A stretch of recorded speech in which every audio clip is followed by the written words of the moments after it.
are the only things that can be known things that are material. What I mean by material things here are things that um, that extend in space or that respond to the laws of physics and chemistry. Maybe that's the simplest way of putting it. I mean, stuff in its most fundamental sense, matter and energy. And of course, you know from Einstein that there's kind of a relationship between the two, and one can be converted to the other, but neither can be created or destroyed. And is this the fundamental reality of the universe? Those who claim that matter is the fundamental reality of the universe are called materialists. Doesn't mean they're spending a lot of money on foolish things. It means that it's a metaphysical view, which is a view of what exists, which says that the only thing that does exist are those things that are physical. And naturalism is kind of packed in there because naturalism is the view that these physical things operate according to a certain set of laws and principles that are inviolable. And they're inviolable because there's nothing outside of the natural universe that can violate them. And so the question then is it true that only those things can be known, and everything else we believe is by faith? The question says supernatural be known, but I'm going to use the term supranatural because that would include everything outside of the natural. Supra, everything outside of the natural, including what we would call the supernatural. So it's all inclusive in that regard, because I think that's really the issue. Can we know things that are not part of the natural realm, as in physical material realm, as I just described them? And the answer is, amazingly, we can actually know those things, with some of those things at least, with more confidence than we can know the natural realm. Let me just take a very, very simple thing. According to materialist approach to knowledge, empiricism is kind of the way we know things. Our five senses apprehend things in our natural surroundings and give us information about the world. Okay, so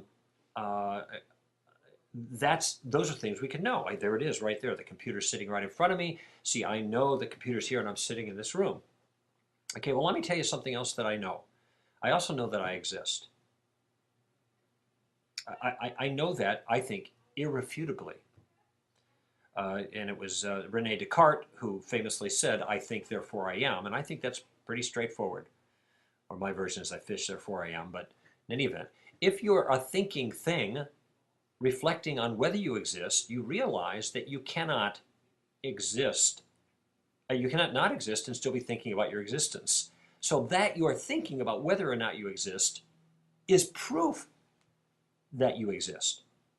So it is not possible for me to be thinking about whether or not I exist and I be non-existent. I hope you see that. Here's the key though. My existence, not my existence as a physical being, that's a different step, but my existence itself, however I may be manifest in existence, my existence is something that I know and I cannot be mistaken about. Now, I think I'm also, at least part of me, is physical. How do I know that? Because I have physical senses that apprehend that. I have physical senses that apprehend the computer in the room around me and the enforcer sitting over to the side there, listening patiently. Now, here's my question. Is it possible for my senses to deceive me? And of course, the answer immediately to that is yes, of course it is. People are mistaken all the time by their senses. I'm not saying that the senses can never be trusted. I'm just simply saying they are not perfect. It is possible to be mistaken about one's senses. So now I have two awarenesses. I have an awareness that I exist, and I have a second awareness that I exist as a physical human being. The first awareness I cannot possibly be mistaken by. The second awareness I could be mistaken by. That means, at least in this instance, I could be more confident of my knowledge about something that is supranatural than something that is in the natural world. And by the way, there are lots of different examples of this kind of thing. The laws of logic are an example of something that does not extend in space, has no weight, does not respond chemically or to the laws of physics, but is real and we employ it all the time. So that's a reality that is, we can know directly, that is not physical. It's supranatural. It's above or beyond or outside of the natural realm. So not only is knowledge in the non-natural realm possible, it's essential to even know something in the natural realm. It comes first. And as I said, I think we can know things with more confidence that are non-natural than that are natural. That should elevate the supranatural elements, possibly supernatural claims, well into the field of knowledge and not merely believed by faith or philosophical speculation as if that's a big nothing. No, this is really substantive. This is significant. Incidentally, one postscript here for those empiricists out there who think, well, science is the thing that tells you all truth. Strictly speaking, on empiricist terms, and you can go back to Kant for this if you want, Immanuel Kant, K-A-N-T, who said basically you can't know. You can't know the phenomenal world. That is the world out there that we are perceiving with our senses. All that we, according to him, are in touch with is our sensory responses. We are not in touch with the world as it is in itself.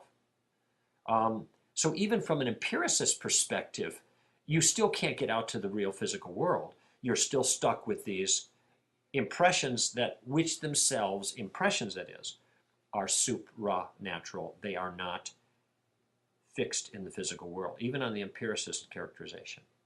So you can have plenty of confidence that it is possible to know the supranatural world, and if supra, then super as well, at least in principle.